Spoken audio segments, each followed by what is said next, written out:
Today I want to talk about grief. It's something that we all go through. Unfortunately, we're all dying right now. So let's talk about it. Maybe you're one of the lucky ones that haven't had to experience grief yet, but eventually you will. So, let's start. First things first, you're not going crazy. You're not doing this grief thing wrong. There is no right or wrong way. We all grieve in a different way.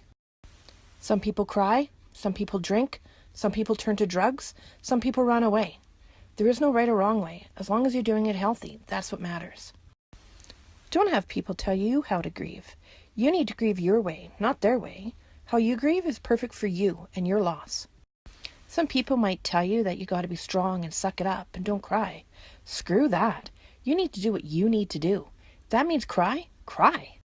If that means you want to smell your dad's shirt or your husband's old coat or maybe wear your mom's apron, go ahead. It's okay. As I've said before, there is no wrong way and there is no right way. The right way is your way. Just do it. Most of all that you need to know, it's not a linear thing. Grief is like a roller coaster. Brace yourself. It's a ride. One day you're going to cry yourself to sleep. The next day you're going to laugh. And the next day you're going to be okay. And then all hell is going to break loose. And you're going to lose your temper. And you're going to yell at people. And then you're going to cry, throw things, start to bargain, wish for things that aren't real. And the shitty part is, that's only 5 minutes. A lot of people like to think that there's 7 steps of grieving. And that's true. But those 7 steps can happen now. What are those 7 stages? The first one is shock. Second one is denial, bargaining, guilt, anger, depression, and acceptance. Shock is the best thing. You go numb. There's no other word for it. You just go numb. Unfortunately, shock is also the most short-lived. But that doesn't mean that you're going to accept it right away. It just means that the shock is going to wear off. And shock doesn't just happen the day that you find out. It can happen a week, a month, a year later. It's shock. It's your body's way of naturally protecting yourself. Shock wears off any time. It can be a couple of hours. It could be a couple of days. It could be years. But it will eventually go away. Stage 2 is denial. Don't worry. Doesn't mean that you're going to go through it right after. You can deny many, many times over. Denial is also called wishful thinking. It's our way of naturally trying to protect ourselves. That's not my dad.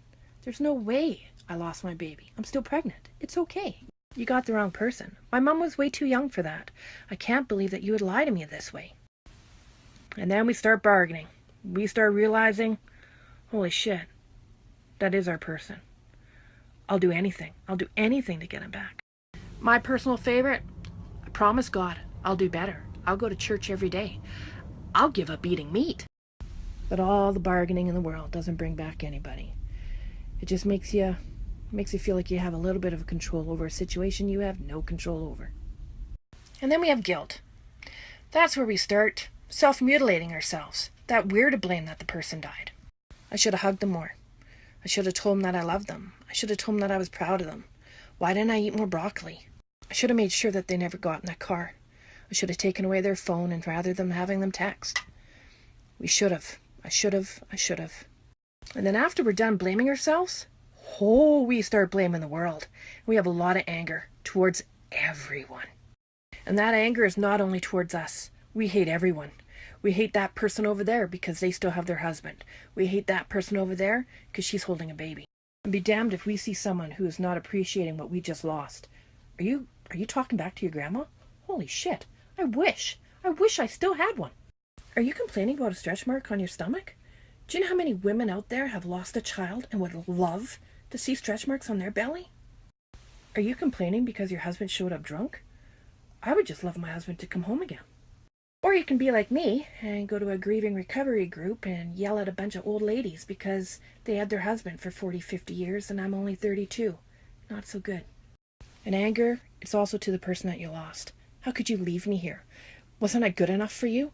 Why? Why would you leave me? I can't believe it. And then you start bargaining again.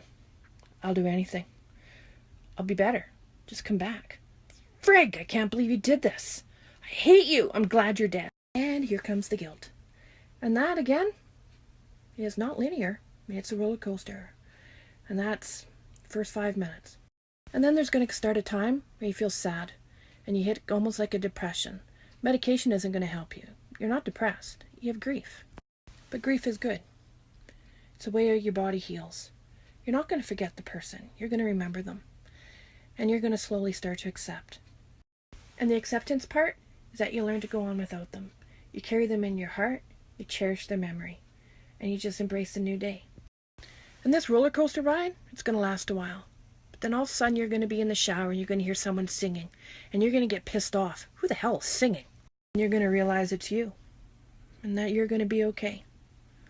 And you will be. I promise. Be patient with yourself.